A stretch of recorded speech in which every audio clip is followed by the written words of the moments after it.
All right, so this is my fourth interview, and I do appreciate your time. Thank you very much. No problem. For the audience, could you please introduce yourself? Please just give me your name, your occupation, and how long you've lived in Gainesville.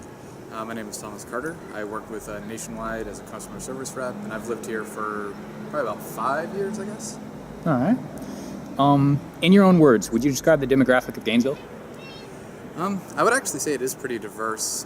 There's a wide group ranging from young to old, obviously mostly college students and younger families, I would say.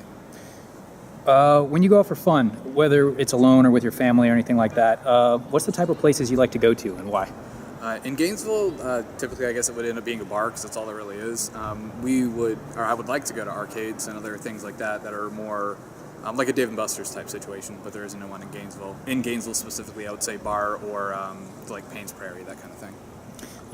Are you familiar with all the development going on around Gainesville? The construction of Butler West on Archer Road, and then off of Newberry behind I-75? Yeah, I've been seeing a lot of that stuff coming up. All right. What do you think about it? Well, I'm always glad to see progress. Being a business major myself, I'm always glad to see something being built and stuff growing up. So that's a good sign. Mm-hmm. Do you think those are good locations? Yeah, I do. I think that especially the Butler West expansion, that's a really well-known area. So I definitely think it makes sense to continue to build up and make that larger. Yeah, I do think they're pretty good areas. Mm-hmm. Is there anything in Gainesville that you think we're lacking as far as fun places to go? Back to the last question, the arcade, something that would be, other than Barcade, there are no true arcades in town. There's no Dave & Buster's, there's no Latitude 30 or something of that nature. So just something that's not necessarily drinking-centric, because in Gainesville, again, I feel like all we have is drinking in parks. Okay. So obviously you're familiar with the franchises of Dave & Buster's, like Chuck E. Cheese's, stuff like that, barcades, as you call them. What's your opinion about them?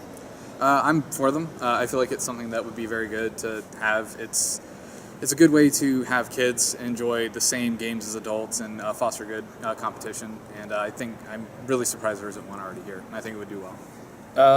In your opinion, do you think there's anything kind of like it, currently like it in Gainesville? Could you describe it? Something that would be for all ages? No, I do not think that there's anything like that in Gainesville. The closest would probably be the bowling alleys with the small arcades attached. Again, for the older crowd, the barcade downtown does have games and drinking, but you can't really bring kids in there. Okay. So that's why I would think. If a more popular barcade, as you call it, like Dave & Buster's, were to come to town, would you frequent the place? Would you go there? Yeah, I would say I would go probably at least 2 or 3 times a week. And also my friends who I work with, my close-knit people, would probably end up going there after work quite often, honestly. All right. Well, thank you, man. I appreciate your time. Yeah, no problem.